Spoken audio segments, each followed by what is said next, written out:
happens is the faculty chooses the faculty, and the faculty chooses the deans.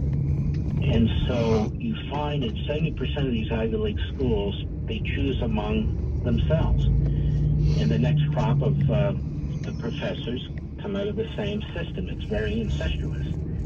That's why you see very few truly outspoken religious or conservative professors. And if you have them, usually they're beaten down and often kicked out, or afraid to say what they feel they need to say. So academic freedom is largely dead on our college campuses. The problem is, you and I and everybody listening are paying for this. Even these private colleges, mostly in state taxes, but also in federal grant programs and so forth, to subsidize our demise. And what I say in the book is, why are we doing this? Particularly Republican states with Republican legislatures and governors. We should be what I call, what they call, BDSing these institutions. You know, where the anti-Semites use BDS against Israel to choke them off economically to try and destroy that country. Well, we should use those BDS tactics against our colleges and universities and other institutions. Boycott, divest, and sanction. Slash their budgets. Slash their budgets. Would you, as a dad, send your son or daughter to a state university? I would do my best to send my son and daughter to a university that's not going to turn out a Marxist or a revolutionary or somebody who just flat out hates their country. And so you need to be informed yourselves as parents and where you want to send your kid. And you need to stand up to your kid if they want to go somewhere else. And at least talk to them and try and persuade them. I've said, and not to be self-serving, that wouldn't it be great if every kid going off to college or university this academic year had a copy of American Marxism under their arm and brought it into their classrooms? You know, we can infiltrate these classrooms too. We can have our kids bring certain texts and books and ask the professors why they're not used. And in addition to clawing back funding in these institutions through the states, I say parents ought to get together, and if their kid in philosophy is being taught, you know, how to be a Maoist, they should go to the administration and demand their tuition back. And if they can't get their tuition back, they should hire one of these or enlist one of these conservative legal foundations or others and sue them and bring a whole lot of lawsuits and be litigious just like the left is. Use some of the tactics that they use. These classrooms do not belong to them. These college campuses do not belong to them. Let's start clawing back, defunding them, sanctioning them, and putting them on defense and let them to respond to us. I think the thing that disturbs me most about what's happening today is the way Marxism and those principles has penetrated the public schools. It starts in kindergarten in its own way. How in the world can we wrest that away from those who are indoctrinating our kids and twisting and warping them from an early, tender age? It's not easy. There's a lot of things people can do. First of all, you can homeschool your kids if you're able to. A lot of people work and they're not able to. Secondly, that's growing, by the way, dramatically. That's growing, and it should, even if you can't. Now, neighborhoods are coming together with parents who are homeschooling, say, 2 or 3 or 4 kids at a time. And you have parents who may not be public school teachers, but are professionals and have very good backgrounds in a whole variety of areas. Or parents who aren't professionals but are quite capable of reading the curricula that the kids need to be taught. And that is growing. I read something in 1973, some small number of parents were homeschooling, and then I read that last year 5 million households were involved in homeschooling. This is actually a very good thing. You also have alternatives that we ought to push for. When I was president of Landmark Legal Foundation, we paved the way for school choice. School choice is something President Trump embraced. We need to push hard wherever we can for school choice. I agree, this is a civil rights issue, particularly in our inner cities, but wherever we can have it, we should have options to government-run schools. There's other things we can do. For instance, and some groups are doing it now. Under the 14th Amendment of the Constitution, we have what's called the Equal Protection Clause. Well, if you're teaching children children that they're inferior because of their race. And if you're teaching other children to hate other children because of their race, very strong argument can be made that that violates the federal Constitution and the Civil War amendments, including the 14th Amendment and the Equal Protection Clause. As I say, we need to learn how to become litigious too. There's other things we can do. The teachers union, the NEA and the AFT, they are given special tax status by the Internal Revenue Service. They're not supposed to use union dues for politics. I was told by somebody the AFT has in their tax return, which is publicly available, which is supposed to be on their website, but you can always get it by writing them and writing the IRS. As a matter of law, they have to provide their tax returns. I was told the AFT said they spent nothing on politics. All right, they lied. Obviously, they spent a lot of money on politics. So let's say you're a local parent. You can collect news articles on what they're doing. You can go to school board meetings and ask them, and you can put together a complaint. And it's very easy to do. Again, Dr. Dobson, I have it in the back of the book.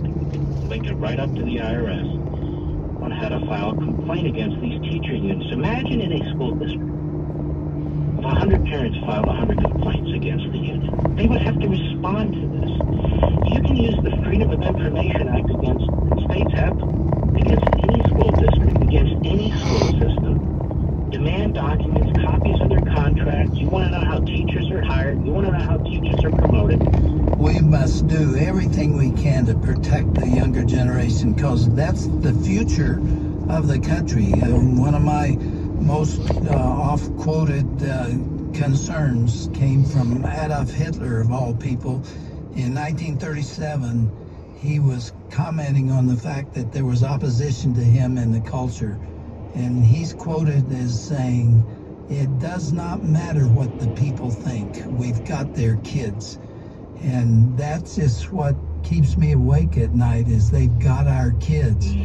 And I've been, beating the drum for parents to step in and defend those youngsters who are too young and gullible to question what they're being told. We've got to fight for the kids. And if we don't, we've lost not only the kids, we've lost everything. We've already lost essentially one generation that has departed from what their parents believed and thought. And now we're about to lose the second one, and we must not do it.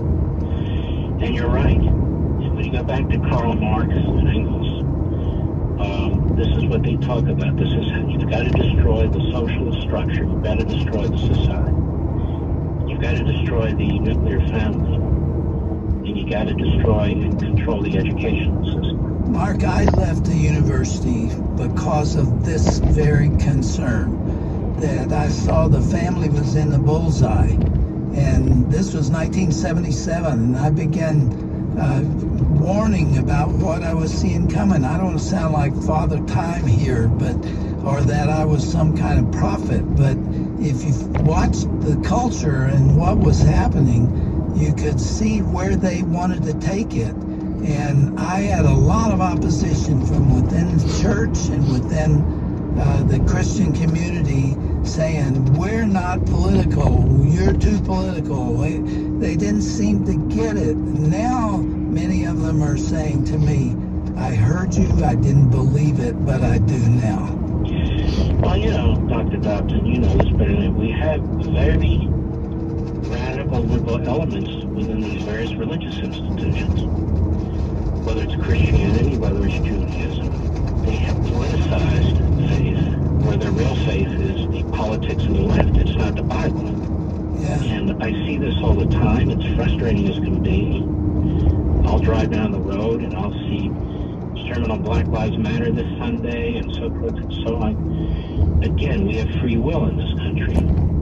And people should embrace houses of worship that inform their moral views, their ethical views, their views of family, and not just go through the cycle of these institutions because they say, oh, look at this is a Christian place, this is a Jewish. It doesn't matter. You got to pick your houses of worship very, very carefully. Your pastors, your ministers, your rabbis, and so forth and so on. You've got to pick them very, very carefully. I have now. And it makes a huge difference in your life, of course. Yeah. I'm trying to persuade the people who haven't made up their minds or who are confused. People who are out to destroy my country, to destroy my liberty, destroy future generations. I'm not out to persuade them, I'm out to defeat them. So I don't much care what they have to say about me. Mark, we are out of time for the first program. If you would be so kind, I would love to have you stay with us. I would like to start by talking about Afghanistan and what's happened there, and then we'll get back to your book. Let's close this program with a quote that you included. In fact, it's the end of your first chapter of American Marxism, and you quoted Ronald Reagan. I worked with him for 5 years, and he was an icon for me. And this is a quote from him. He said, and many people have heard this, "Freedom is never more than one generation away from extinction. We didn't pass it on to our children in the bloodstream. It must be fought for, protected, and handed on for them to do the same. Or one day we will spend our sunset years telling our children and children's children what it was once like in the United States, where men were free." Well, we'll pick up right here next time. Actually, if you just stay where you are, we'll continue recording and let our listeners hear it next time. Thank you so much for being with us and for all that you do, and especially for writing this incredible book, American Marxism. My great pleasure. Thank you, sir.